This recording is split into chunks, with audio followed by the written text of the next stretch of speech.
Right, this is end of day Steve. Normally when I film my videos, I just film them and then I just edit the bits together. However, I know something now that I didn't know.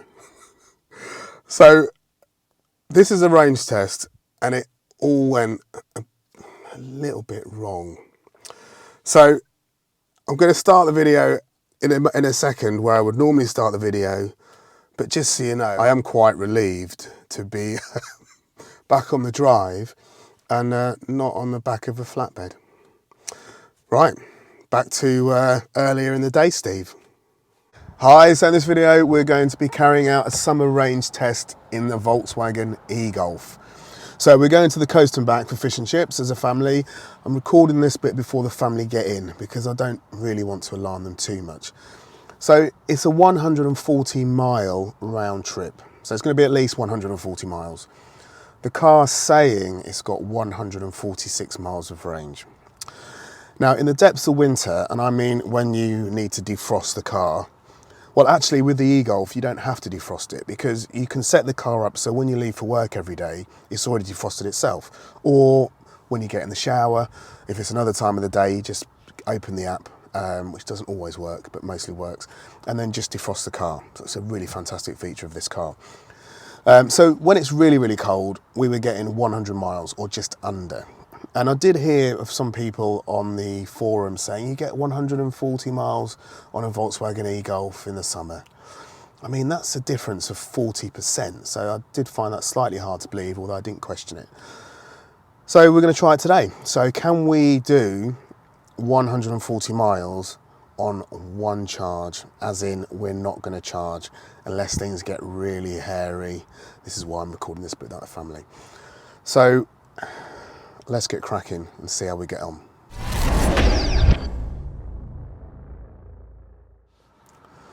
Right, so family, we've got 140 miles to drive. We've got 146 miles of range. Evie, Theo, what do you think? We might make it. Maya? Yes. What do you think? Make it. Evie, Susie? Definitely make it. You think we'll make it? Yep. Okay, we'll see. We're going to have fish and chips at the coast. Eric's. I've bought our own ketchup and mayonnaise. Now, in case you're thinking, Evie, Steve, that's very tight-fisted of you. That's so too tight to pay for it. Too tight, yeah. It's 25p for a ketchup and 25p for a mayonnaise. So if we have that all each, that's £2 on condiments. And it's only going to cost about £1.90 in electricity to get there and back. And I don't want to spend more on mayonnaise and ketchup than I do on fuel. Let's get cracking. See you in Norfolk. So we've driven 40 miles and we've just stopped for coffee. So in total, we're about 29 miles away from Thornham, where we're going for fish and chips at Eric's. Highly recommended if you haven't been. So we've got 99 miles left to drive. We've got 111 miles of range, which is pretty good. And if you've watched my other reviews, you'll know that the e-Golf seems to be sort of spot on or slightly conservative with the range it's got left, unlike the Tesla, which is always optimistic.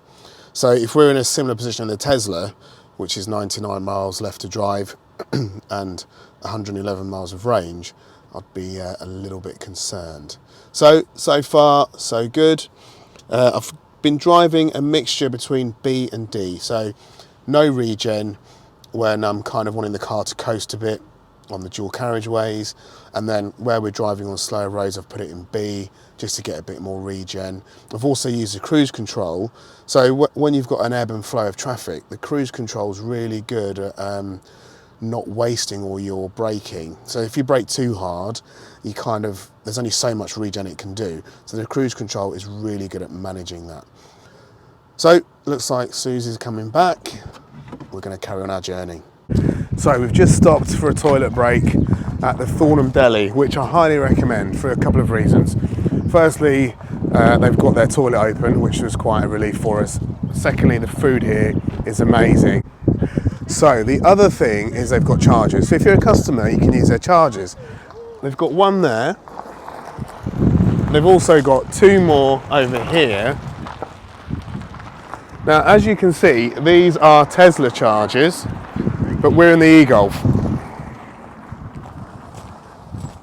So I've talked about this before, so even though this is a Tesla charger, it's a silver sign that says electric vehicles.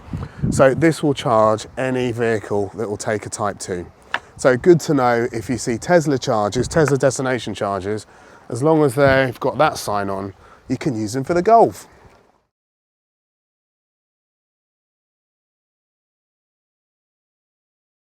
Well, what a lovely afternoon. Fish and chips are fantastic. I'm now full like a 1976 Elvis. Are you full? Yeah. Are you rolling your eyes at my dad joke? Yeah. Kids? Yeah, very full. So we're going to head back now. It's 68 miles to get back. We've got 77 miles of range, so really, really good. We've probably wasted 5 miles on sitting in the car. No, not 5, maybe, yeah, probably 5 with sitting in the car with the aircon on and also just driving around the local area. So I'm going to have 5 miles to the range when we get back. So we're going to head off now.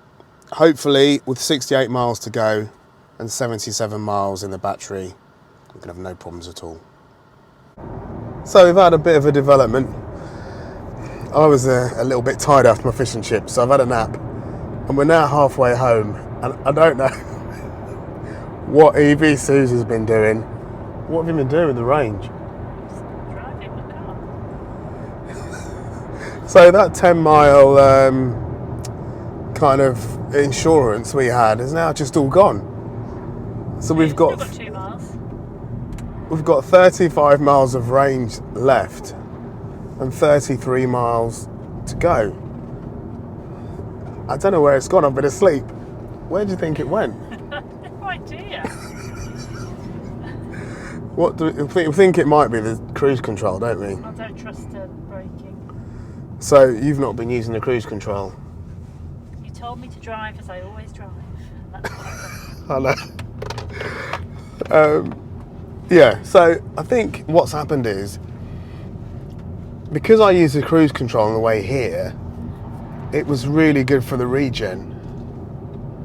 But you've been just manually braking it. Have you been braking harder than outside the... You've not looked up. Driven as I normally drive. I've taken no notice of it whatsoever. Well, we've got 35 miles left. And we've got 35 miles of range and 32 miles left on our journey. So we should still be okay. We're going into Eco Plus. Shall I drive? No. Right, so I'm back in the driver's seat. We're now down to 24 miles of range. We've got 23 miles to go. So in theory we should still be okay. But we didn't realise as well, you were driving in B, weren't you? Yes. So what that means is you don't really want regenerative braking if you're at a higher speed, because it's not as good for the efficiency. So we're going to see how we get on. Worst case scenario, we'll just have to stop for a charge or call out the AA. Stop for a charge. Stop for a charge. You're getting a bit worried, aren't you? Yeah. So we've got 19 miles to go, 19 miles of range. So I'm just going to stick it in Eco Plus. How did you lose all those miles? No idea. So that gives us 21 miles of range for 19 miles. But it severely restricts the performance. But we're not going to go near the flatbed of shame. So there are places to charge. We've had a little look on Zap Map. Oh, have you already looked? Yeah. Good. You can prove how easy it is to charge now, can't you? Yeah, but I don't want to charge. I want to do it. Charge. Okay, we'll see. Let's see how we get on. We've got 6 miles of range and 6 miles to get home.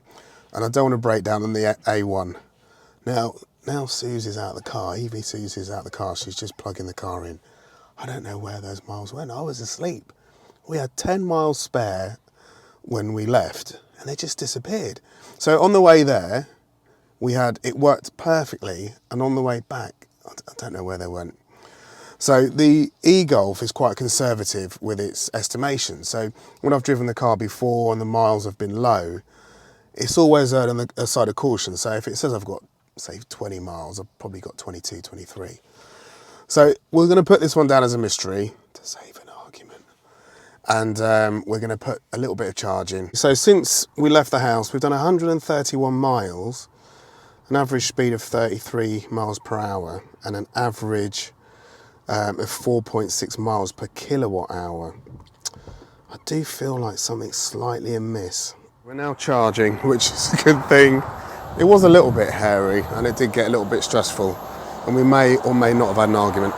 Anyway, so we're charging.